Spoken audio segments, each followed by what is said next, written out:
속으로. 이 도널드 트럼프 대통령의 일단 51번째 주 합병 발언과 전방위적인 관세 위협으로 캐나다 사람들의 이 반미 감정이 날로 커지고 있습니다.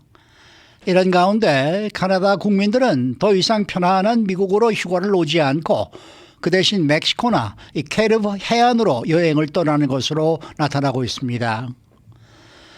또 트럼프 대통령은 현대자동차 그룹이 앞으로 4년 동안 미국에 210억 달러를 투자할 것이다 라고 발표한 데 대해 감사하다를 연발하면서 관세를 내지 않아도 된다라고 말을 했습니다.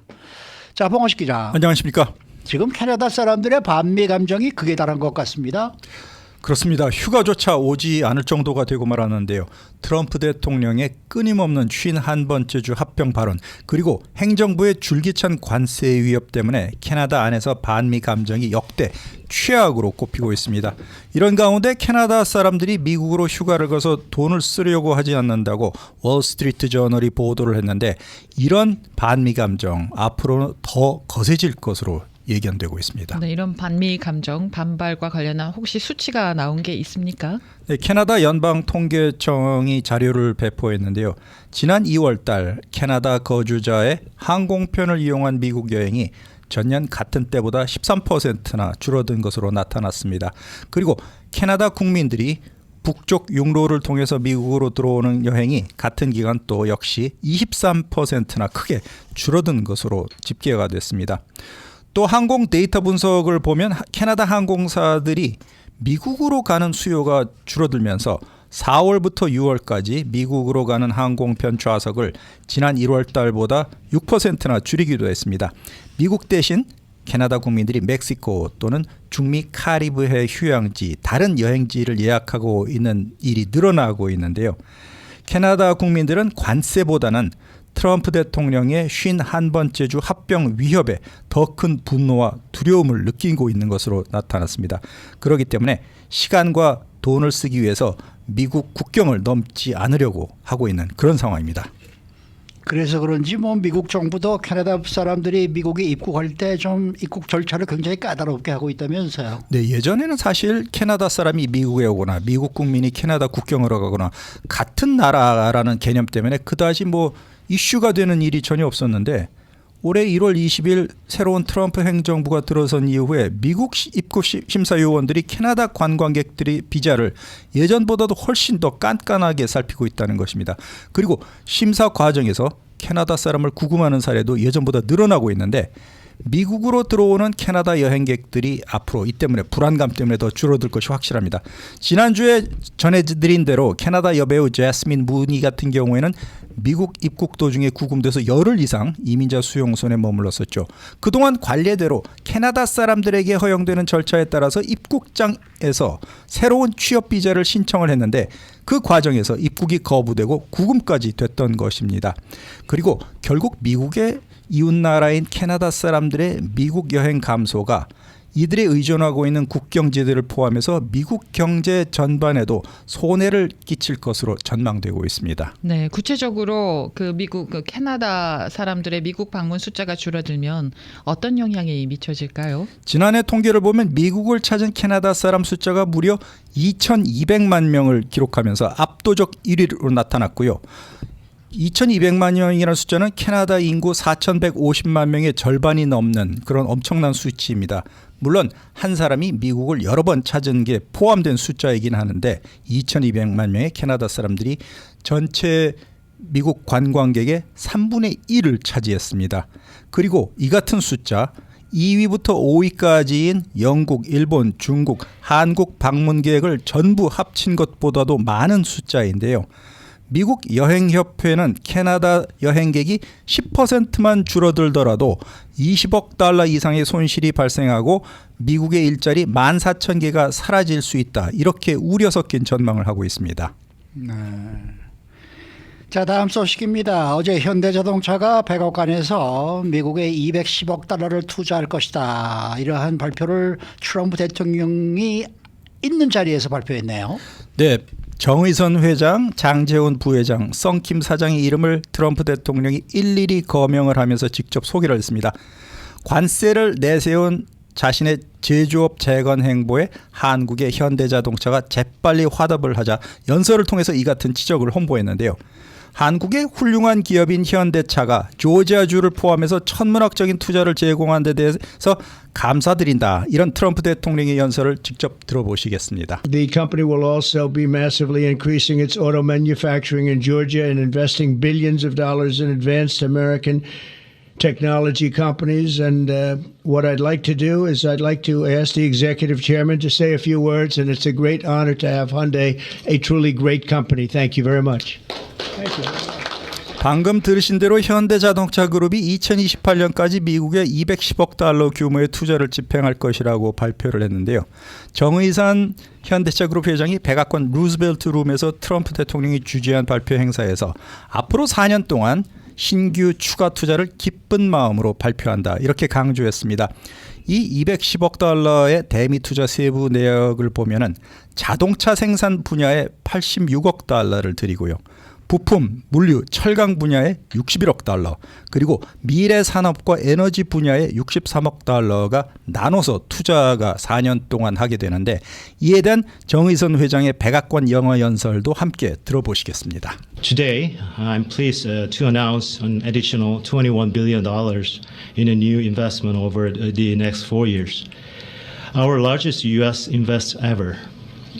A key part of this commitment is our $6 billion investment to strengthen the U.S. supply chain from steel and parts to automobiles.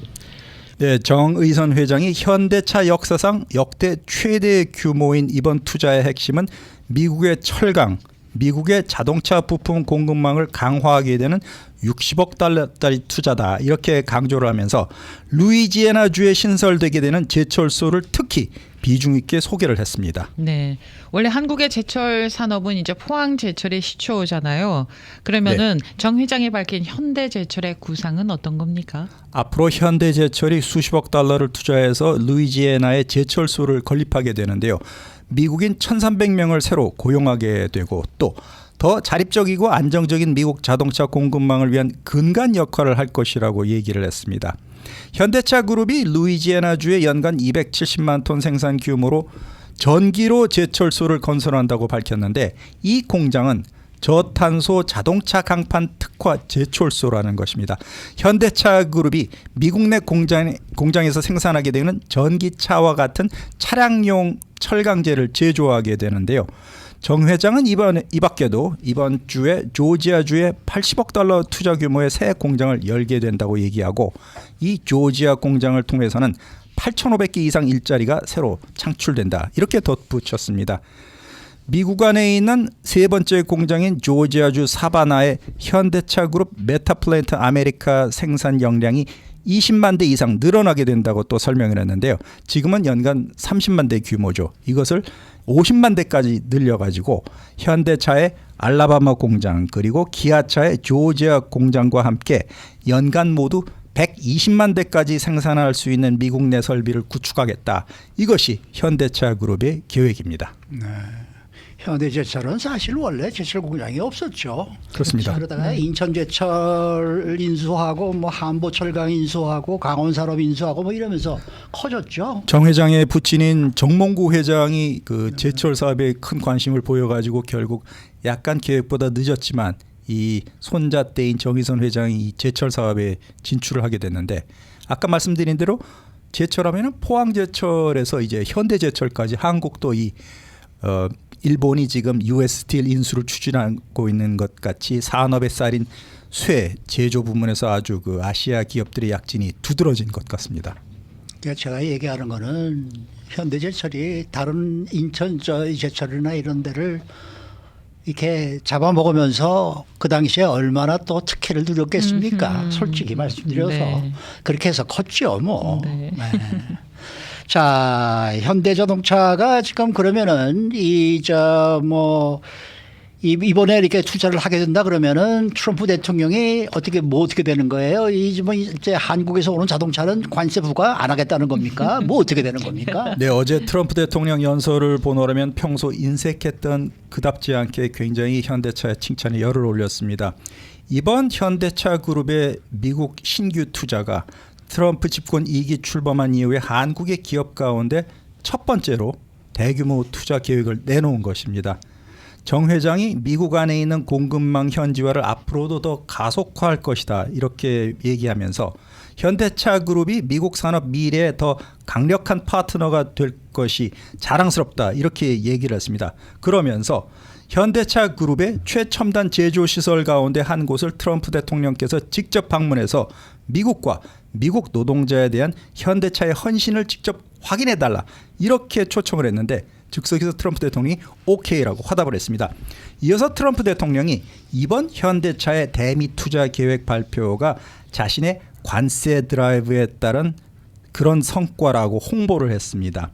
현대차가 곧 매년 100만 대 이상의 미국산 자동차를 생산할 예정이라고 얘기를 했는데 이 현대차의 투자가 나의 관세 정책이 매우 강력한 역할을 하고 있다. 이걸 분명히 증명했다. 이렇게 자화자찬을 했습니다.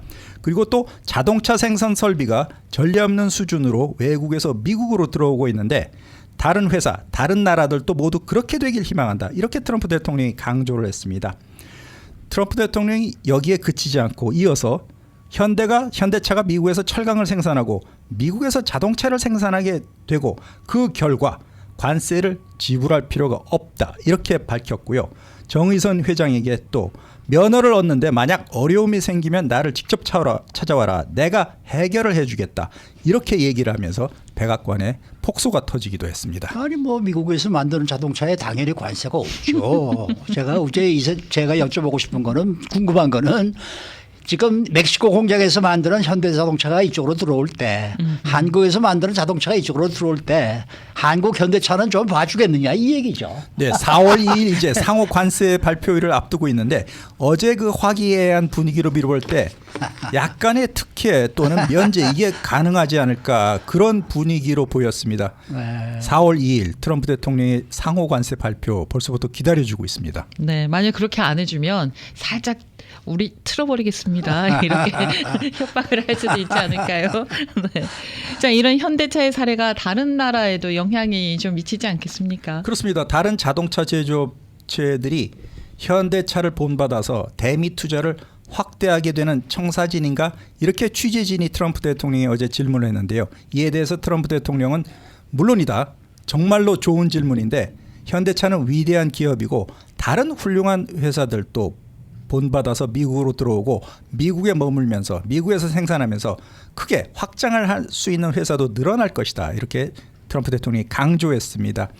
그리고 정의선 회장이 조지아 사바나의 현대차 그룹 메타플랜트 아메리카 아까 말씀드린 회사 설립이 6년 전에 서울에서 트럼프 대통령과 만난 자리에서 시작됐다. 이렇게 얘기를 했는데 트럼프 대통령도 웃으면서 6년 전에 합의된 것 맞다. 이렇게 화답을 하기도 했습니다. 그리고 트럼프 두 번째 행정부 들어서 한국의 대기업이 백악관에서 대규모 투자를 직접 발표한 것은 이번이 처음 있는 일인데 특히 기업 대표가 미국 대통령과 나란히 백악관 연단에 서서 투자 발표를 함께 한 일도 유례가 없는 일로 파악되고 있습니다. 지금 뭐 한국의 반도체 업체들도 뭐 여기 공장 세우겠다는 데가 꽤 있는 것 같아요. 그렇습니다. 대미 수출 비중이 큰 한국 반도체 기업들이 관세 장벽에 대응해서 높은 관세를 피하면서 장사꾼 기질을 갖춘 트럼프 대통령 집권기에 생존을 모색하려는 전략을 펼치고 있습니다. 현대차 그룹이 까다로운 트럼프 대통령을 흡족하게 하는 선물 보따리를 건넨 것을 옆에서 지켜본 한국의 다른 대기업들 역시 추가로 대미 투자 계획을 발표할 예정으로 있습니다. 현재 대미 투자에 가장 적극적인 업계로는 반도체가 꼽히고 있는데요. 지금 미국의 대규모 반도체 공장을 짓는 삼성전자 그리고 SK 하이닉스가 투자를 얼마나 더 확대할지가 관전 포인트로 보입니다. 미국 현지 반도체 생산 거점 건설에 삼성전자가 370억 달러, SK 하이닉스가 39억 달러를 각각 투자하기로 한 상태인데요.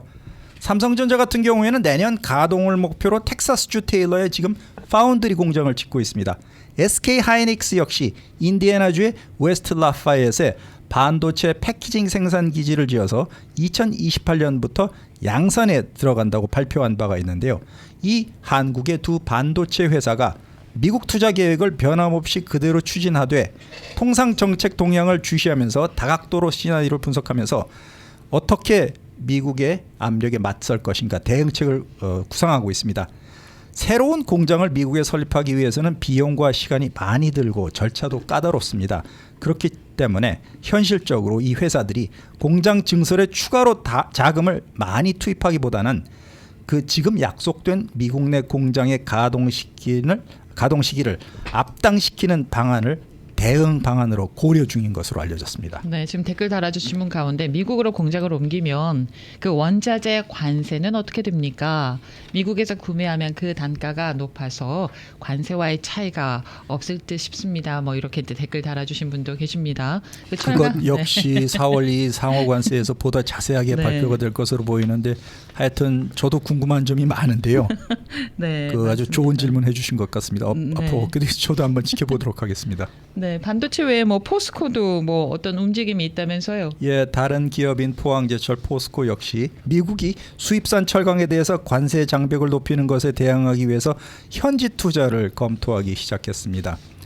단기적으로는 투자를 하게 되면 자금 소요로 경영에 부담이 됩니다. 하지만 장기적으로는 미국 현지 생산을 통해서 관세 리스크를 줄이고 현대차 공장과 미국의 거래선에 안정적으로 철강을 공급할 수 있기 때문에 사업 환경 개선에 도움이 된다는 것입니다.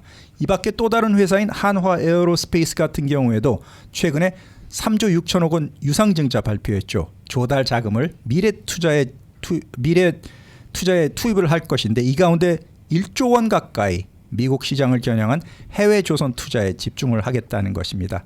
그 밖에도 대한항공 같은 경우도 보잉 항공기와 GE 에어로스페이스 엔진 도입의 속도를 내기로 했는데요.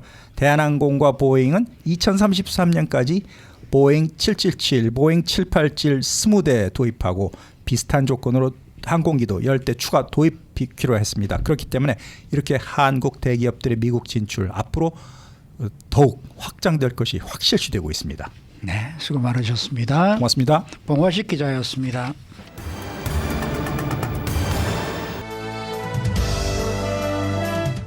인사이드 아메리카. 네, 오늘 아침에 발표된 미국의 소비자 기대 지수가 12년 만에 가장 낮았습니다. 오늘 나온 이 월렛 허업 자체 경제 지수도 1년 만에 10%포인트나 떨어진 것으로 나타나고 있습니다. 자, 박현경 기자.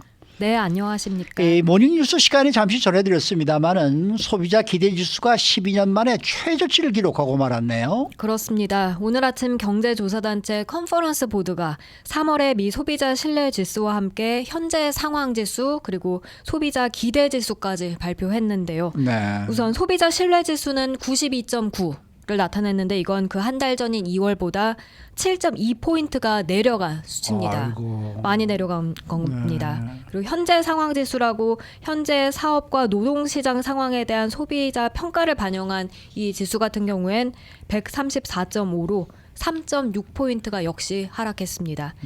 그리고 기대지수, 이 기대지수는 소득과 사업, 노동시장에 대한 소비자의 단기 전망을 반영해 산출하는 건데 9.6포인트가 급락했습니다. 아이고. 그렇게 65.2로 지난 2013년 이후 12년 만에 최저치를 기록했습니다. 트럼프 행정부의 관세 정책을 둘러싼 경제 불확실성을 확대로 해서 이 소비자들의 심리가 이달 들어서 급격하게 악화된 것으로 나타났습니다. 결국 이런 지수를 바탕으로 경기 침체 가능성이 시사되는 거라서 그래서 우려가 크다면서요. 맞습니다. 이 경제 지표는 크게 하드, 이 경성과 소프트, 연성 지표로 나뉘는데요. 네. 하드, 경성 지표는 고용이나 소비, 투자 같은 실제적인 경제 활동에 기반하는 겁니다. 그런데 오늘 아침에 나온 이 컨퍼런스 보드의 소비자 신뢰 지수의 경우엔 설문조사를 기반으로 했기 때문에 소프트, 연성 경제 지표로 경성 지표와는 구분이 됩니다. 그렇지만 중요한 건 소비자 신뢰 지수가 경제 주체의 심리를 반영한다는 측면이고요. 결국은 실물 경기의 선행 지표로 여겨지게 됩니다. 그러니까 앞으로 소비가 줄어들 수 있다는 점을 미리 보여준다고 할 수 있어서 우려되는 것입니다. 네. 이 소비자 신뢰 지수도 하락을 했습니다마는 기대지수가 이게 12년 만에 가장 낮은 최저다. 이게 더 우려되는 부분이 아닐까요? 그렇습니다. 앞서 기대지수가 65.2라고 전해드렸는데요. 기대지수가 80선 미만 구간으로 떨어지게 되면 그게 통상 경기 침체 위험 신호로 여겨지는 거라고 합니다. 그런데 기대지수가 이미 지난 2월에 80선 미만으로 떨어졌습니다. 그러고 나서 이달 들어서 더 급락한 것이고요. 어제 이에 컨퍼런스 보드의 한 선임 이코노미스트는 이처럼 진단했습니다. 지난 몇 개월간 상당하게 강하게 유지돼 왔던 미래 소득에 대한 소비자들의 낙관론이 대부분 사라졌다라고요. 이어서 이는 경제와 노동시장에 대한 우려가 소비자들의 개인 상황에 대한 평가에까지 퍼지기 시작했음을 시사한다고 전했습니다. 네. 그리고 또 여기에 대해서 주요 기업 재무 책임자 여러 다수가요. 올해 하반기 이후에 침체를 예상한다라는 조사 결과가 또 오늘 아침에 나왔습니다. 네, 이건 CNBC가 오늘 자체 설문조사 결과를 토대로 보도한 내용입니다. 네. 이번 설문은 다양한 업종에 걸친 주요 20개 기업의 최고 재무 책임자들, 이 CFO를 상대로 이달 중에 이뤄진 건데요. 조사 결과 이 기업의 재무를 책임지는 임원 다수가 올해 하반기에 경제가 경기 침체에 진입할 가능성이 크다고 생각했습니다. 그러면은 이 구체적으로 얼마나 많은 응답자들이 올해 하반기에 경기 침체가 될 것이다라고 지금 예상한 거예요? 과반이 그렇게 생각했는데요. 전체 60%에 달했습니다. 아이고. 그런가 하면 응답자 15%는 2026년 내년의 침체를 예상했습니다. 사실 직전 설문조사가 작년 4분기에도 이뤄졌었는데요. 그 당시 이런 질문이 있었습니다. 연준의 인플레이션 대응이 경기 침체로 이어질 것으로 생각하느냐라고 물어본 겁니다. 그랬더니 그때만 하더라도요. 2025년 중에 침체를 예상한다고 답했던 비율이 전체 응답자의 7%에 불과했었습니다. 오. 그런데 이번엔 그게 60%로 크게 뛴 겁니다. 네. 그리고 이번 조사에서 사업 외부 위험 요인도 알아봤다고 하는데요. 어떤 요인들에 대한 우려가 컸습니까? 아무래도 가장 많이 꼽은 건 미국의 무역 정책이었습니다. 전체 30%가 이걸 사업 외부 위험 요인으로 꼽았습니다. 이어서는 인플레이션, 소비자 수요가 그 뒤를 이었고요. 특히 설문에 응한 CFO 90%가 관세가 인플레이션 재개를 초래할 것이라고 우려했습니다. 네, 그러면은 뭐 누구든지 지금 앞으로 경기가 좀 안 좋을 것이다라고 다들 우려하고 있다는 네. 얘기 아니겠습니까? 네, 그렇게 그렇죠. 봐야죠. 네. 야단 났네요. 그런가 하면 오늘 금융정보 사이트인 원래 허브도 이 자체 경제 지수를 발표했는데 이것도 또 안 좋았다면서요? 네, 이 월렛 허브 경제 지수는 2024년 3월에서 2025년 3월 사이 약 10%가 줄어들었습니다. 이 월렛 허브 경제 지수란 소비자 심리의 10가지 구성 요소를 기반으로 해서 경제 전망을 평가하는 건데요. 이 구성 요소들, 사람들이 재정, 구매 계획, 취업 기회에 대해서 어떻게 생각하는지 물어보는 겁니다. 결국 10%가 낮아진 이달 지수는 소비자들이 1년 전보다 재정 전망에 대한 자신감이 크게 떨어졌음을 의미한다고 월렛 허브는 분석했습니다. 그러면 구체적으로 어떤 요소들에 대한 경제 지수가 얼마나 떨어졌는지요? 우선 향후 6개월 안에 자동차를 살 가능성에 대해서 물어봤는데요. 네. 이에 대한 경제 지수가 마이너스 11.7%로 가장 크게 떨어졌습니다. 그리고 앞으로 6개월 동안 크레딧에 대한 긍정적인 감정에 대해서 물어봤더니 이 역시 마이너스 8.9%로 그 뒤이어서 낙폭이 컸고요. 또 6개월 안에 값이 좀 제법 나가는 물건을 구매할 가능성, 그게 마이너스 8.4%로 그 다음 세 번째 컸습니다. 뭐 이 밖에도 6개월을 기준으로 부채 수준에 대한 감정, 재정에 대한 전망, 또 집을 살 가능성, 취업 기회에 대한 감정, 지금 돈에 대한 스트레스 수준 등으로 물어봤더니 이 말씀드린 순으로 모두 다 마이너스였습니다. 네. 소비자들의 재정에 대한 자신감이 떨어졌고 낙관적인 마음도 줄어들었다는 평가입니다. 참 이것도 참 심각한 문제네요. 이게 그러네요. 보통 소비자들의 그 심리가 이렇게 뭐랄까 이 기대감이 없다는 얘기는 이게 앞으로 내가 뭔가 소비를 하겠다라는 심리적인 그러한 이제 생각이 안 들고 있다는 얘기 아니겠습니까? 네네. 그러니까 돈도 안 쓰겠다는 얘기고. 그렇죠. 네? 네. 그러니까 이게 보통 이게 힘든 일이 아닌데 이 경기 침체가 곧 올 것 같은 두려움까지 지금 생기네요. 맞습니다. 네. 이렇게 된다 그러면 말입니다. 네. 자. 자, 마지막 소식인데요. 이거 캘리포니아주가 전기차 충전 인프라 확대에서 또 하나의 이정표를 세웠다. 이건 어떤 내용입니까? 캘리포니아주의 전기차 충전기가요, 주유기보다 더 많다는 그런 소식입니다. 그래요? 네, 이틀 전 일렉트릭과 악시오스 등에 따르면 캘리포니아주 전역의 공동 사용 전기차 충전기 수가 17만 8,500여 개로 집계됐는데요. 주유기 같은 경우는 약 12만 개로 추정돼서 주유기보다 48%더 많은 수준에 도달했다는 내용입니다. 단독주택에 설치된 약 70만 개 개인용 충전기는 이번 집계에 포함되진 않았습니다. 작년 8월부터 올해 2월까지 6개월 동안 설치된 충전기만 2만 6천 개 넘게 달하고 전체 충전기 증가율은 17.1%를 나타냈습니다. 정말 이 한인타운에 그렇게 전기 충전기가 많아요? 아니요. 그래서 저도 이렇게 많았나? 본 적이 별로 없는 것 같은데. 저도요. 어. 그리고 예전에 한번 보도된 내용에 보면은 충전기는 있는데 네. 작동이 안 되는 것이 많다. 아하, 이런 뉴스도 아하. 있었는데 말입니다. 이런 가운데 개빈 뉴섬 주지사가 전기차 충전에 관한 입장을 그 전날에 밝힌 바가 있는데 어떤 내용이었습니까? 네, 뉴섬 주지사는 성명에서 연방정부가 전기차 충전을 어렵게 만드는 상황에서 캘리포니아주는 정반대의 길을 가고 있다고 밝혔습니다. 예. 이어서 주 전역에 더 많은 충전기를 설치함으로써 소비자들한테 좀 더 많은 그런 선택권을 제공하고 있다고 말했습니다. UC 버클리의 로스쿨 산하 한 센터 소장은요, 수천 개의 충전기가 늘어날 때마다 실질적인 소비자들의 접근성을 높이는 효과가 있다고 전했는데요. 다만 공동주택이나 저소득 지역 등에서 충전기 이용이 제한되는 경우도 여전히 많다고 지적했습니다. 현재 캘리포니아주 충전기의 약 52%가 직장이나 아파트 주차장 등에 설치된 공동 사용 충전기가 되겠고요. 예. 여전히 공용 충전 장소에선 줄을 길게 기다리는 등 충전이 쉽지만은 않은 곳들도 다수 있습니다. 네, 그리고 이거 캘리포니아 전체이기 때문에 북가주와 남가주 사이에 좀 차이가 있지 않을까 싶습니다. 남가주가 차가 제일 많지 않습니까? 전기차는 북가주가 좀 그래요? 많은 듯해요. 예. 그러니까 직장이나 아파트 주차장에 설치된 공동 사용 충전기는 이 리스트에 포함이 되는데 네네. 개인적으로 집에서 충전할 수 있는 거 하는 장치는 포함이 안 된다는 얘기예요. 네, 맞습니다. 그러면 우리가 보이지 않는 곳에 충전기가 많다는 그런 얘기네. 듯합니다. 그렇죠? 네, 맞습니다. 네.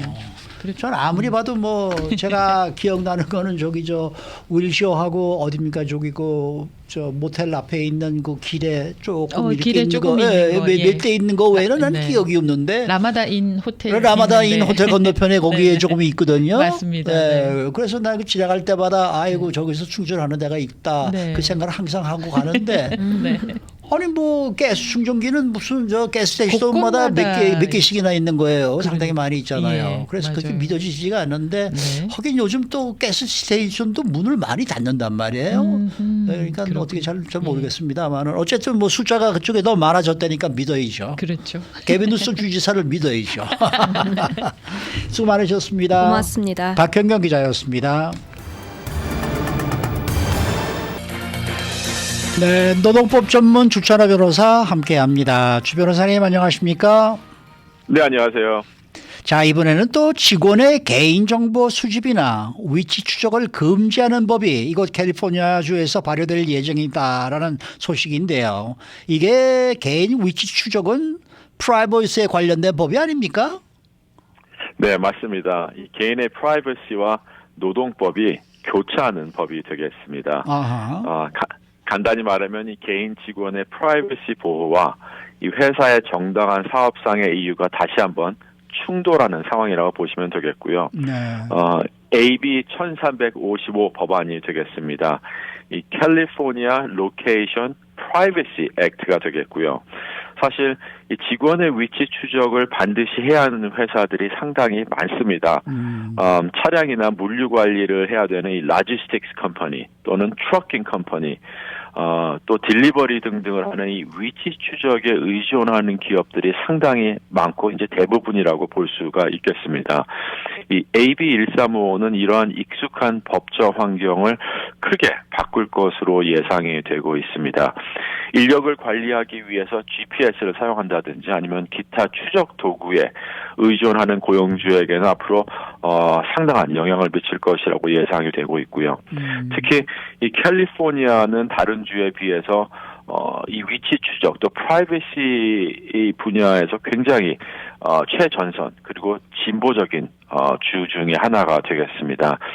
사실 이 AB1355는 현재 입법 과정을 거치고 있지만 통과는 뭐 거의 확실시 되고 있고요. 이 회사는 이제 이 법안의 주요 조항이라든지 이 캘리포니아의 이 개인 직원의 프라이버시 보호법에 준수하고 있는지를 다시 한번 준비하고 대비해야 하는 시점이 아닌가 하는 생각이 듭니다. 네. 그러면은 AB1355 법안의 위치 정보는 정확하게 어디서 어디까지이고 또 무엇을 정확하게 의미하는 겁니까? 네, 이 위치 정보라는 건 이제 로케이션 정보인 거고요. 예. 캘리포니아 주 내에서 개인의 과거 또는 현재 위치를 식별할 수 있는 장치나 정보를 뜻하고 있습니다. 이 정의에는 GPS가 당연히 들어가겠고요. 저희들이 항상 컴퓨터를 쓰게 되면 뜨게 되는 이 IP 주소 또는 이제 얼굴 인식 시스템 같은 데서 수집된 정보가 다 포함이 되겠지만 사실은 훨씬 더 광범위하게 적용이 되겠습니다.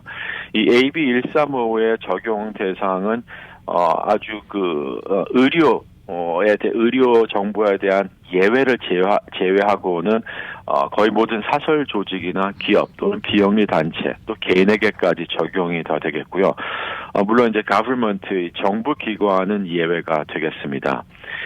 이 법안의 가장 논란이 많은 조항 중에 하나는 opt-in 해야 된다라는 동의 조건입니다.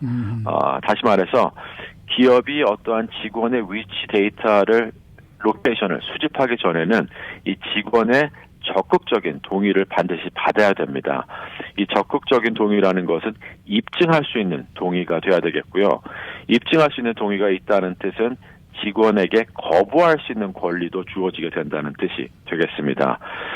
이 법안은 또 기업이 이 로케이션 데이터를 보관할 수 있는 기간을 제한하고 있고 그 다음에 이러한 정보를 공유하는 것을 엄격히 금지를 하게 됩니다. 이 AB1355의 강화된 이 프레임워크는 사실 캘리포니아 현재 개인정보보호법을 훨씬 더 앞서가고 있다고 보시면 되겠습니다. 그런데 지금 캘리포니아는 이미 뭐 형사법도 있고 소비자의 개인정보 보호법이 있는 것으로 알고 있는데 이런 그 AB1355 같은 법이 또 왜 필요할까요? 네, 굉장히 큰 논란이 되고 있는 부분 중에 하나인데요. 개인 프라이버시를 보호하는 법이라면은 필요하다고 생각을 합니다. 캘리포니아 형법은 말씀하신 것처럼 형사법은 동의 없이 전자 추적 장치를 사용해서 이 개인의 위치나 이동을 파악하는 것은 엄격하게 불법이라고 간주하고 있습니다. 또한 이 캘리포니아 개인정보보호법 CCPA라고 하는데요. 개인 위치 정보 역시 이 위치 정보를 로케이션 정보를 개인 정보로 간주를 하고 있고요. 정확한 지리적 위치를 식별하는 정체에서 수집된 모든 데이터는 민감한 개인 정보로 간주되고 있기 때문에 수집할 때 반드시 통보를 해줘야 되고요. 그리고 개인이 직접 이 해당 데이터를 액세스하거나 삭제할 수 있는 권리까지 제공을 해야 됩니다. 하지만 중요한 점은 형사법이나 개인정보보호법 CCPA는 이러한 지리적 위치 정보를 수집하기 전에 opt-in 동의를 요구하지는 않습니다. 하지만 이 AB1355는 이번 발효가 되면 opt-in 동의를 요구를 할 거기 때문에 사실은 훨씬 더 엄격한 의무를 고용주에게 추가하고 있고요. 캘리포니아 개인정보보호보다 훨씬 더 제한적인 그런 모델을 만들어놨다고 생각을 하고 있습니다. AB1355는 예외 없이 모든 기업과 비영리 단체에 적용되는 반면에 이미 기존되어 있는 CCPA 개인정보보호법은 일반적으로 최소 매출이 $2,600만 넘는 회사에게만 적용이 되게 되어 있습니다. 다시 말해서 AB 135는 훨씬 더 광범위하게 적용된다는 뜻이 되겠고요. 위반 시에는 최대 25,000달러 민사 벌금까지 부과가 될 수가 있고, 그 다음에 원고 측 변호사 비용까지 책임을 져야 되기 때문에 사실 스몰 비즈니스나 중소기업의 경우는 의도적이지 않고 아주 사소한 위반에도 이 벌금이 굉장히 파괴적으로 크게 누적될 수가 있겠습니다. 네. 다시 조금 더 깊이 좀 들어가서요. 이미 형사법, 소비자 개인정보보호법이 있는데도 불구하고 직원 개인의 정보 수집이나 위치 추적을 금지하는 그런 법이 이제 발효될 예정인 것에는 뭔가 문제가 있었기 때문에 이걸 조금 더 보완해야 되겠다라는 그런 뜻에서 이 법이 발효되는 게 아닌가라는 생각이 드는데요. 무슨 네, 일이 맞습니다. 어떻게 있었던 겁니까? 무슨 일이 어떻게 있었다기보다는 이 테크놀로지가 너무 발전을 하면서 사실 채용 시에 뭐 운전하는 트럭 드라이버라든지 아니면 딜리버리하는 사람들에게 차나 셀폰을 주면서 GPS를 통해서 그들의 위치를 사실 엄격하게 알아낼 수가 있습니다. 하지만 어디까지나 이거는 업무상에만 관련이 되어 있는 거고, 예를 들어서 식사 시간이라든지 쉬는 시간에 로케이션 위치 추적을 할 필요는 없습니다. 그렇죠. 그렇기 때문에 사실 저희들 같이 이러한 테크놀로지에 아주 전문 지식을 갖지 않는 이상 언제 어디서 나의 개인 정보가 새어나가고 있고 누가 수집을 하고 있고 또 누구와 공유를 하고 있는지를 알 수가 없기 때문에 일단 첫 번째로 직장에서 이런 것들을 좀 제한을 하자라는 의도가 보이는 그런 법이 되겠습니다. 이 고용주들의 우려가 좀 많겠습니다. 상당히 큰 걱정거리 중에 하나입니다. 네. 굉장히 까다로운 문제를 많이 제기를 하고요. 사실 이 위치 추적이 직원이 어디 있나의 행방을 알기 위한 그러한 용도로도 쓰여지기는 하지만 네. 사실 노동법을 준수하기 위해서도 많이 쓰여집니다. 운전을 하면서 4시간마다 10분씩 휴식 시간을 하고 있는지, 예.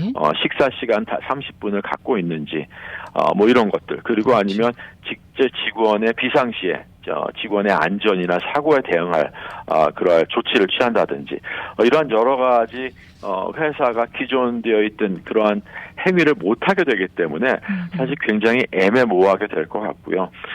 채용 시에 이러한 옵트인을 요구할 수 있기 때문에 채용 절차도 상당히 복잡해질 수가 있겠습니다. 왜냐하면 동의를 거부할 수 있는 권리가 또 직원에게 주어지고 그렇겠죠. 직원이 권리를 거부를 하게 되면 처음 시작부터 이 회사와 갈등을 일으킬 수 있기 때문에 네. 이러한 부분에서 굉장히 잠재적인 어떠한 보복 행위, 이 리탈리에이션 청구의 문이 또 열리게 되지 않나 하는 우려가 굉장히 많습니다. 또 한 가지는 이제 원격 근무자의 경우 잘하고 있는지 없는지, 그다음에 직장 규칙을 지키고 있는지를 감시하기가 어려워지기 때문에 정말 기업은 그리고 스몰 비즈니스들은 지금부터 더욱더 적극적인 조치를 취하는 게 바람직할 것 같습니다. 네, 저희가 물건을 온라인으로 주문을 하면은 그 물건이 지금 네. 현재 어디에 있다, 뭐 이제 이런 거 알려주잖아요, 이메일로. 네. 예, 그런 것도 여기 혹시 들어가나요? 그러면은 네. 네, 맞습니다. 물건이 어디 있다는 뜻은 네. 그 물건을 딜리버리하는 그 딜리버리 직원이 어디 있나를 트래킹을 하는 거기 때문에 그렇죠. 사실 그럴 경우에는 모든 게 트래킹이 돼야 되는 거고 예. 그다음에 회사에서도 회사나 직원에게 도움이 되는 부분인데 이 프라이버시라는 이슈가 개입이 되면서 이거를 언리미티드로 무제한으로 고용주에게 허락할 수 없다는 그러한 해석이 될 수가 있겠습니다. 와우. 그런데 이렇게 이러한 것들은 지금 캘리포니아 주에서만 이렇게 지금 만들어지는 법입니까? 아니면 미국 전체에서 다 동일하게 지금 만들어지고 있는 겁니까? 이 프라이버시 이슈는 미국 전체에서 전 전체요? 세계에서 지금 사실 네. 굉장히 조심스럽게 다루는 부분 중에 하나고요. 캘리포니아 가장 진보적이라는 이유는 캘리포니아는 워낙 직원들 보호하는 그러한 스테이트다 보니까 일단 고용주에게 먼저 이러한 무거운 책임과 제한을 먼저 두는 것으로 보여지고 있습니다. 이거는 일하는 시간 동안은 이게 좀 추적이 돼야 되지 않을까요? 왜냐하면은 고객들과 분쟁이 있을 때, 뭐 몇 월 며칠 몇 시에 직원이 여기 있었습니다. 뭐 정확하게 배달이 됐습니다. 이런 거를 추적할 수가 있잖아요. 그 기록이 있어야. 만약에 그게 없다면은 분쟁이 더 커질 것 같은데요. 어떻습니까, 변호사님? 맞습니다. 추적을 해야 되는 것도 사실이고요. 네. 그다음에 그러한 기술이 필요한 것도 사실이지만 네. 중요한 거는 이러한 이 프라이버시에 대한 개인 정보를 수집하는 것에 대해서 그 직원 개인에게도 거부할 수 있는 권리를 주는 게 타당하다라는 게 이제 어떻게 보면 직원들의 입장에서는 네. 맞지 않나 하는 생각이 듭니다. 알겠습니다. 네, 이렇게 모든 네. 거를 법으로 이렇게 하나 만들어서 뭘 이렇게 제재하다 보면은 네. 나중에는 제 발등 찍히지 않을까 하는 생각이 들거든요. 그럴 수 있어요. 그럴 수 있어요. 네. 이게 어디까지 갈 겁니까? 이런 식으로. 그러게 말입니다. 네. 네. 이 살아가는 게 참 좀 뭔가 좀 이렇게 편안해지고 좀 간편하게 좀 변했으면 좋겠는데 네. 점점 더 복잡해지고 우리를 옥죄매는 것들은 네. 더 많아지는 것 같아가지고 제가 한 말씀 드렸습니다. 네. 사실입니다. 네. 사실이고요. 사실 이 위치 추적이 사람만 하는 게 아니라 아시겠지만 맞아요. 여행 많이 할 때는 여행 가방에도 하나를 넣어놔서 여행 가방이 어디 갔는지 맞아요. 추적을 하고 있기 때문에 맞습니다. 예, 그래서 도움이 많이 되는 기술인 거는 사실입니다. 네, 네, 맞습니다.